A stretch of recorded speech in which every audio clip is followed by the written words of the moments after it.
Welcome to Gate to Wire. I'm Bruce Casella along with Dani Gibson. Hi, Dani. Happy Kentucky Oaks Day. Bruce, Kentucky Oaks Day and the Derby tomorrow. And look, me, you, and Dick, we talk about these races every week on our show, Let's Go Racing, all the prep races. Today is finally the day. All eyes Mhm. will be out at Churchill Downs, but a lot of Philadelphia sports fans will be celebrating right here at Parx with us. That's right. No special guests this week on Gate to Wire, but we still have a fun podcast for you. Let's start out with today at 11 o'clock. Dick Girardi, Jessica Paquette, and Jody Mack will be at the track, and they're going to help you break down the Oaks and the Kentucky Derby tomorrow for you. So come on out. Come watch the Oaks with us. Then tomorrow, of course, the Kentucky Derby. Lots of family fun. We have music in the park with ear candy, food and drink specials, and a whole lot more. Dani, it's going to be a fun weekend right here at Parx. Yeah, I hope the weather cooperates. It looks like it's going to be a little Yes, on the chillier side tomorrow, but look, it's always a fun day. People like seeing the horses racing here at Parx and then get their tickets in for the big race. Of course, I'll be glued to my phone and the screens all day watching Churchill Downs, but racing here at Parx too, I'm excited about. And I don't know, 20 horses, anything can happen. The favorite got the dreaded one post, so we'll see what happens when the gates open. yeah, it's going to be definitely a fun weekend right here at Parx. Live racing as well. Now, last week we had three big stakes races: the $75,000 Wait For It Stakes, the $100,000 Unique Bella Stakes, and the $100,000 Paige McKenney Handicap. All great races, Dani. Yeah, we have some nice PA breds. We proved that PA breds can stack up against That's right. open company once they make that turn. And a lot of promise. I mean, two proven horses that won the Unique Bella and the Paige McKenney, but we have a future star in Shane's Wonder that we'll see here shortly. That's right. Well, let's take a look at those races and then afterwards get the post-race interviews from the connections.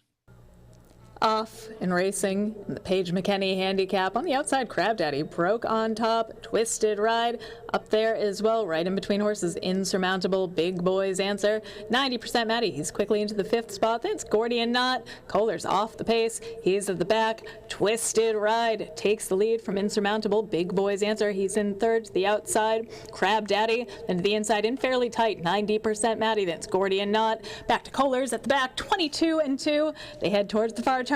Twisted ride leads the way. His half-length advantage. Insurmountable goes with him in second. That's Big Boy's Answer. 90% Maddie. He's advancing on the inside. On the far outside, Crab Daddy in the orange blinkers. He's making his move now. Gordian Knot trying to get in gear. And well at the back. Kohler's Twisted Ride is under some pressures. They head around the far turn. And Twisted Ride resilient on the lead. He's asked for more. And he responds. Insurmountable all out. 90% Maddie in between on the far outside. Crab Daddy. Twisted Ride trying to keep them at bay. Here comes 90% Maddie trying to make a race of it. There's 16th left. Twisted Ride, 90% Maddie. These two take it down to the line, and 90% Maddie gets the win in the Paige McKenney handicapped. The 90% Maddie, that's Ryan and Tracy's youngest daughter, sorry. And, you know, when Tracy was pregnant, Ryan was always given the 90 percentile this, 90 percentile that. So we ended up having 90% Bryn the first time, who was a runner, and then 90% Maddie was the second one. So, and to have one that you bred to keep winning like this, I mean, I know you buy most of them, but yeah. What's the history of this? The dam? What's her story? It was Amblin Easy, who Ginny liked. We claimed her one time, and she was just a beautiful, real black horse. She was just good to look at. Yep. And I just did it fooling around, and got very lucky with it. And now, as you know, I'm with Mark and doing a lot more breeding. But indeed. But it's fun. I definitely like the breeding eyes. Excellent, Coach. Congratulations. It's like winning it's like winning a double header, right? Exactly. I'm very excited to be here, come back, give me trying to give me the opportunity again, like Bruce Racing always he support me. And then I know the horses, same horses de la Gio, Pennsylvania Bred. He very little slow my horse today, but I have a perfect position, and then I know in Paris he's open the red light, wait for the moment, and finally he did it, I come through, and he did it easy my horse today. Off and racing in the unique Bella Stakes, Carousel Queen takes back at the break Disco Ebo and her stablemate Carmelina. They come out swinging to the inside. Disco Ebo takes the lead. Her stablemate Carmelina in second. Bailout Billy finds herself in third. She is really keen, tugging on the reins to get up and join the top two. Then it's back to Confirmed Star. Carousel Queen just passes her into that fourth spot. Paco Bell unhurried. She is at the back. They continue on, a half mile to go, 22-2, and with the lead, Disco Ebo. She shows them the way. Carmelina content to track in second. Then it's back to Bailout Billy. She's relaxed a bit. She's in third, losing some ground. Carousel Queen, she's fourth. Paco Bell and Confirmed Star, the stablemates, they're at the back. They head around the far turn, and the stablemates up front. 1-2. Disco Ebo pressed by Carmelina as they head around the far turn to the inside. Disco Ebo. Carmelina continues to advance with that big blaze. 45-2. They hit the top of the stretch together. Carmelina full of run to the outside. Disco Ebo fights on. Carousel Queen making up some ground late, along with Confirmed Star trying to reel them in, but Carmelina, she's opening up now. There's 16th left, and Carmelina and Paco Lopez, they're gonna take the unique Bella Stakes. Carmelina, handwritten at the wire. Confirmed Star second. Actually, she was bred for the turf a little bit, but her mother was a turf horse, but she came in and she's been very precocious from the start. So you had the one race back at Colonial, but clearly this was the race you were targeting. She won it last year. Absolutely, yeah, this was the idea here. And actually, she had a tough time down at Colonial. Something happened, they delayed the post 20 minutes, and she kind of came unglued a little bit. So right out of her own stall, right here at home, it was the right thing. You ran 1-4. Ebo was fourth in this race last year. I know she didn't win, but how cool is Disco Ebo? Oh, she's unbelievable. I think she maybe bounced a little bit today. That was a big race last time, but she's there, and she's a trusty soul. So we'll certainly not giving up on her by a long shot. Did you notice Paco looking back at the stretch like, I got this one? Yeah, he was feeling pretty confident. So, yep, and it's good to see Paco back in town and back in action too. There was Glenn Bennett. Glenn, $44,000 the cost. Now it's closing on $600,000. How good is that a return on investment? That's a wonderful return. I wish they were all like that, but no, she's been great. To win this race 2 years in a row now, Carmelina winning the unique Bella, was this the idea to get her ready for this again? Absolutely. Yeah, she's runs well at Parx, and it's a good distance for her and all. The only thing I didn't do was bring my mother-in-law, so I'll be hearing about that. So that's who she's named after. But you did bring your mother and father. How cool is that to have them here for this one? That was real good. Off and racing in the Wait For It Stakes, Shane's Wonder came out swinging. He goes right to the early lead, right in between horses. Connor's Crew, Presence is a Present, the filly. She's up close, she's in third.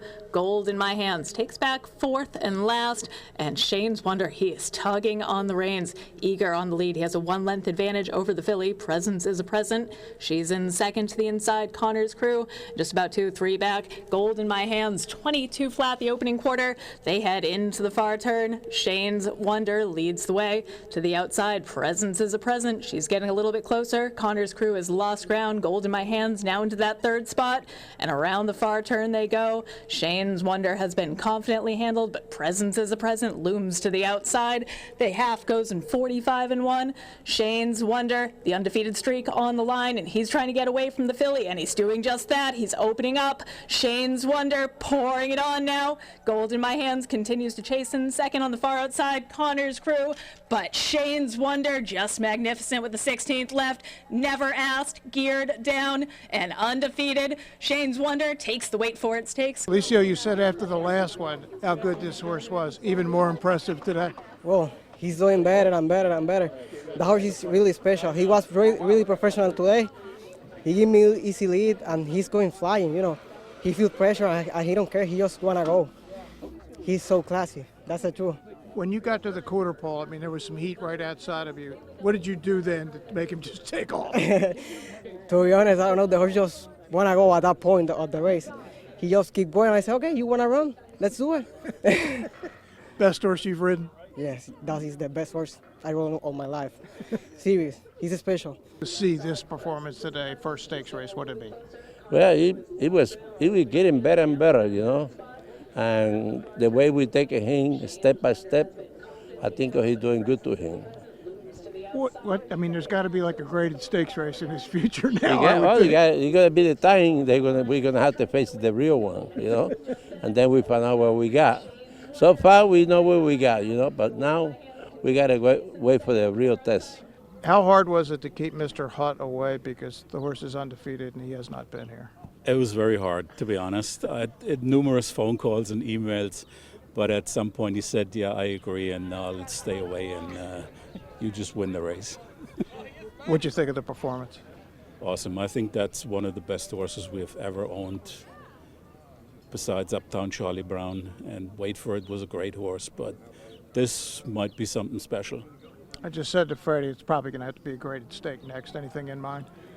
I know Bob likes to go to Saratoga in summer, so we haven't talked about any races, but I think he outgrew Parx today. Danny, what a great day of racing last Wednesday right here at Parx.